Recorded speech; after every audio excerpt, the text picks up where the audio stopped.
Hello guys, greetings from Inks Lake State Park. So, ano, magre-respond na ako regarding sa pandemic treaty na yan. No? Hindi matapos-tapos na pandemic treaty. So, magre-respond video. Binabantayan ko yung anak ko nagsiswim.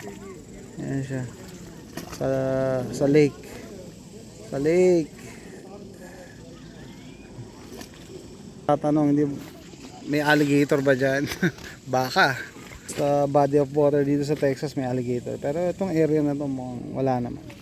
Kaya binabantayan ko rin siya. Anyway, pandemic treaty.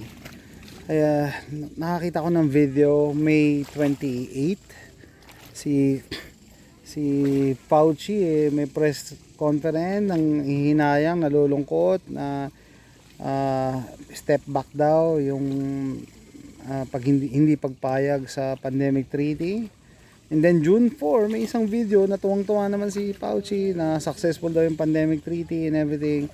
So I don't know which is which, kaya hindi rin ako makagawa ng video, reaction video, kasi kailangan natin yung valid information. Pero we have to consider the worst, no? Na hindi nga umalma eh. Ibig sabihin, di ba pag tinanong ka, mahal mo ba ako? Oo o hindi. Di ba pag hindi sumagot, oo yun. Parang ganun yun eh. Di ba? Ganun yun. Oo. So, we'll have to consider the worst. Kahit nag-iingay si Congressman Dan Fernandez and the hearing, hindi naman gumawa ng resolution ng DOH or ang Congress or Senate para wag tayo sumali o wag tayo sumama sa pandemic treaty. Let's consider the worst.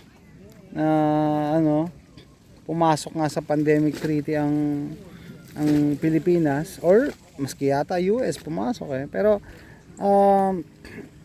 at this point hindi ako natatakot dyan eh, kasi meron kaming second amendment eh. Yeah, that's the beauty of the second amendment, no? Pag naging tyrannical yung government, meron pwedeng gawin ang citizens, no? Ang mga civilians, meron pwedeng gawin. May pwedeng gawing aksyon, no? Unlike sa Pilipinas, walang second amendment. Para mag-rally ka, kailangan mo pa ng permit. Paano ka nga against ka dun sa nakaupo? Paano ka bibigyan ng permit? Di ba? So it doesn't make any sense. They will not allow you to go to the streets, no? Hindi kayo bibigyan ng permit. Mga nakaupo, pumabor sa sa pandemic treaty. 'Di ba? Diyan yung ma-appreciate. Kaya sabi ko, kahit ayaw niyo sa barel, no? You have to understand yung right to own one is a deterrent for future tyrannical governments, no? Yan yung check and balance sa mga nakaupo sa pwesto. Pero pag wala kang barel, walang check and balance. Gagawin nila kung anong gusto nila. Sasang-ayon sila diyan sa pandemic treaty kung anong gusto nila, no? So the question is, parang anong nangyari diyan? Ganito, the ball is in their court, no?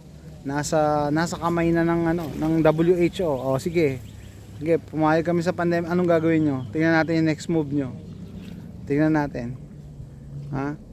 By the way, kung may makakapanood pa ng video na to na suporta pa din dyan sa kalokohan na yan ng scamdemic, yung mga ng DOH, ng WHO.